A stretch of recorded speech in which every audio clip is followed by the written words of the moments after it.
Okay, turn 3, 1613. Pavis is now open. That condition card met its discard condition, which was rolling 1 dice and getting a rune. But Grantlands have come in. So Grantlands can have a big impact on the game here. So the first Grantlands that assembled is Duke Russ's domain, the west domain here, was occupied by the Moracamph. The Moracamph, well, I wasn't going to argue with those guys, so they just left the area for now. So this area is now a settled area, can be raided. Sort of conveniently sets up a cushion actually between the High Llamas and the Moracamph at the moment. I don't think either of these two sides are particularly strong enough to take on the Lunars here at the moment, the settlers. So I don't think we're going to see a lot of action there. The independence phase, it was only the Sables that managed to be able to pay their cost for their tribe, men and a half there. They paid 1 goods, because they still had quite a few goods left. The other tribes could not afford to pay the cost of maintaining their alliances, so those alliances were broken, and 6 new independent tribes and magic societies are available. Okay, the Cannibal Cult, the Unicorn Maidens again, the Bowler Lizards, Basmori Berserkers, they're pretty good. The Ghost Darters, they're pretty good as well, and the Wind Singers. So we'll see if any of those come up. And so we're going to move into the winter phase of 1613. Let's see what happens. Okay, end of the winter phase. Grazing went off out of a hitch really, no problems there for anybody. Waha's High Holy Day, well we can see that the Sables made the required sacrifice. They got Waha's Vigour. It's going to help them, that's going to be really useful actually, it's going to help them create more clans. We can see that the Moracamph also sacrificed, got Peaceful Cut again, very useful. That's going to keep their herd size up, so we won't have to cull any herds in the cull herd phase. The High Llamas, unfortunately, could not, and they have drawn Poor Grazing. That's not too bad for them, actually. Poor Grazing removes any special benefits that the tribe has.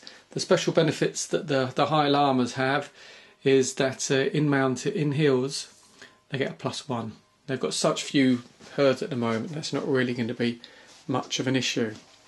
Right, in terms of the action phases, okay, so let's see what the High Llamas had. Well, they used 2 warriors in 2 attempts to create a new Khan in the Devil's Marsh, both which attempts failed, so they're a bit leadless at the moment, so they haven't done much this turn.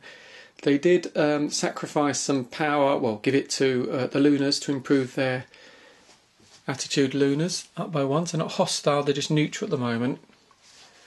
Okay, that's in preparation of sweeping across the Rivular Cradles, or avoid Sun County actually, and try and pick on some of the tribes over here. Okay, the Moracamph. Well, the Moracamph spent a very successful turn raiding Caravan Alley. They managed to raid a wealthy caravan, so they got 2 goods from that. They also tried to control Bigglestone with these 3 units, but they failed to do that, so they got kicked out.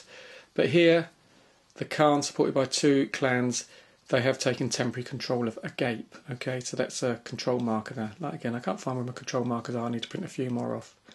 So that's going to give them status, that's very good. The Sables, Aretha gave them the Ronant's Blessing, which effectively turns this area here into pasture, so they can have up to 5 herds there quite merrily. So they've sort of stacked all their herds on there. That's what I was just about to do, wasn't I? I was just going to, I'll put that one in a minute. There should be a full bison herd. Okay, because the other thing that happened down here is they raided these bison again, took half a herd off them, put them over here. I must have taken it off to replace the 2 reduced herds into a healthy herd. Forgot to put it back on, I'll do that in a moment. And then these guys here tried to take control of Day's Rest, but failed and got kicked out, even with that large fall, so a little bit unlucky there. So that was the end of the winter phase, so we move on to the winter fertile phase. Okay, at the end of the winter fertile phase, I haven't done the migration move yet, but quite a lot of action happening this turn. We can see, well, each turn brings different objectives for the players. And it seemed a lot of this turn seemed to be about people picking up more warriors. The High Llamas needed some warriors so they can try and create their Khan. And I think the Moracamph wanted more warriors so they can get some adventures going. and the Sables also need to build up more warriors because their adventure had failed. Okay, they'd all been killed in the previous turn. So this basically involved the 3 protagonists chasing the non-player units across the board. So the Impala here were battled, the Bison here were battled and were moved several times after losing the battle. After that was conducted, most of the tribes then shrank back ready for the migration move, because it's only areas with herds that get the migration move, so you've got to make sure there's enough units there. And we can see the Morocamp have left a strong force out here. Okay, didn't quite get enough actions or enough time to start raiding the Bison, which I think they've got the eye on there. But sufficient units fell back here so they can do their migration move. And again with the High Llamas, they were right over here, and they've fallen back to this area here, keeping quite a strong presence in the long dry. And the most dramatic of all are the Sables. Of course, with the Ronants blessing here, they can have up to 5, and they've got 5 herds there at the moment.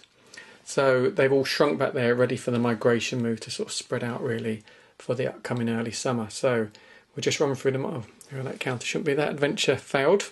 Okay, they lost their final warrior. So let's do the migration move and see what the board looks like after that. Oh yes, final thing. Some of the battles were quite interesting. What happens with these independent, these tribes that aren't controlled by players? There's a deck of cards that's prepared at the beginning, random cards.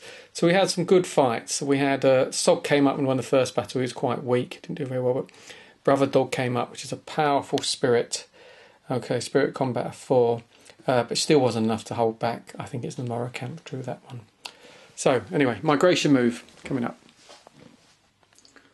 So if we have the migration move finished, we can see that the Morocamp have moved into this area they prefer here, but don't forget Grant lands is in place. This area is slowly going to be taken over. They don't look strong enough to challenge those forces at the moment, although they do have this large force out in central Prax here. We can see that the Sables are spread out. They've got that full Bison herd, it's going to be very useful for culling herds and all sorts of things that are coming up next. And we can see that the High Llamas, because they have that, what did they get? They got poor grazing for not sacrificing to Waha. They can't really use the hills at the moment because they don't get their species benefit of +1. So they spread out. The notable part is the large llama force up here, reminiscent of our early battle 2 years ago around the pairing stones. And the Sables have responded by just bringing a few more clans over to this area just south of Adari. So we'll see if anything develops there next year. End of the early summer phase.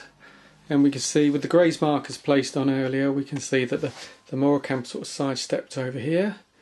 We can see that the High Llamas are spread out towards the Sables. Look like there might be a bit of action there. I'd really like to use these areas along here, but they'd be adjacent to the Lunas, and they are currently not on good terms with them, so they're sort of keeping out their way.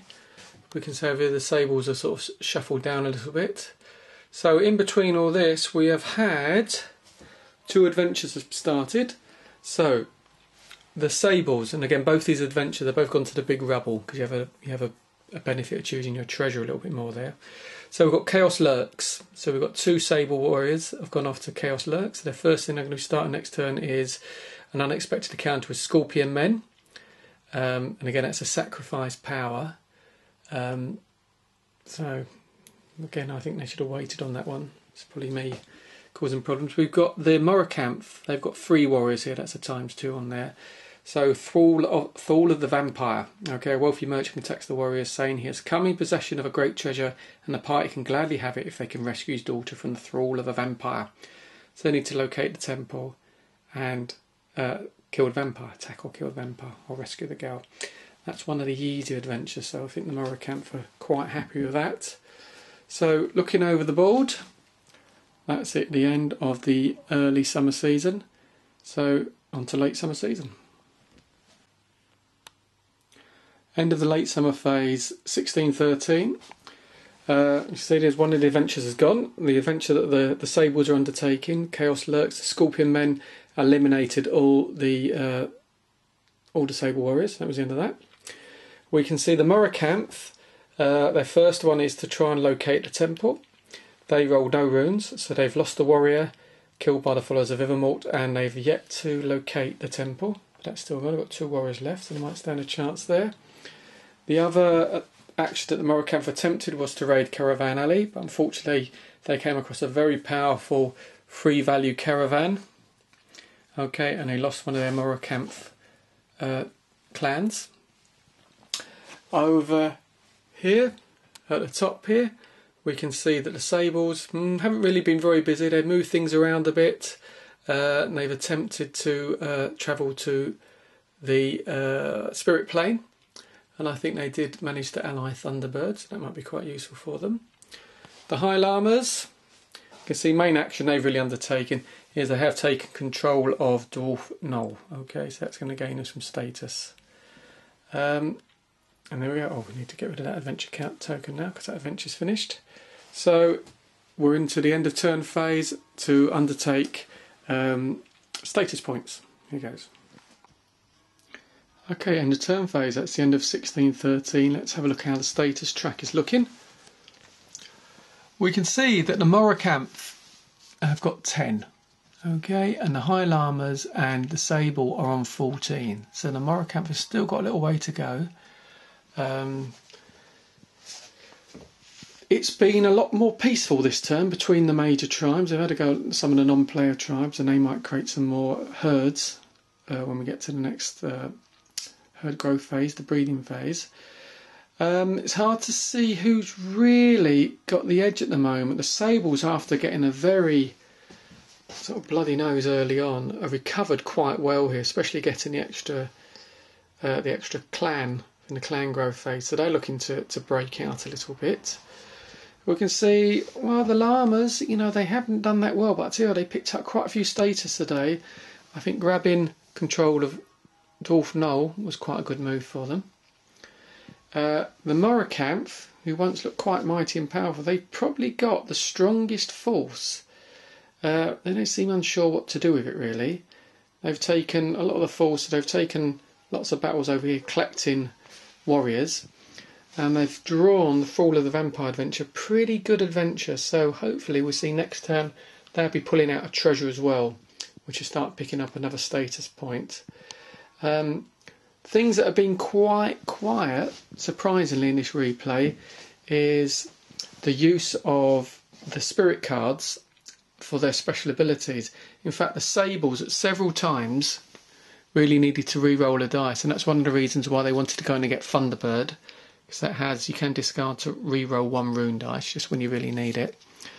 The others have various gaining power and re-rolling some of the things, but they haven't had to use them at present. It's quite a low expenditure of power during the turn. We can see the Moracanth have still got 4 power and the other got 3. Reluctant to use some of the power, mainly due to the fact of the power requirements of some of these forces. So we can see the Monkey King, really powerful spirit to have, especially in combat, requires 3 to be kept at all times. So Moracanth could probably spend 1 more, and we see we've got some 2s and some 2s here. So they're sort of playing it quite close to the wind in terms of keeping their power in check. No one's near ability to try and ally one of the great spirits. So I wouldn't be surprised if one of the tribes will move on to that soon, because you get the option of the soul wind and various things that can really be change the pattern of the game. Next turn, it'd be interesting to see if or where, because it will spread, where the Grant lads spread to.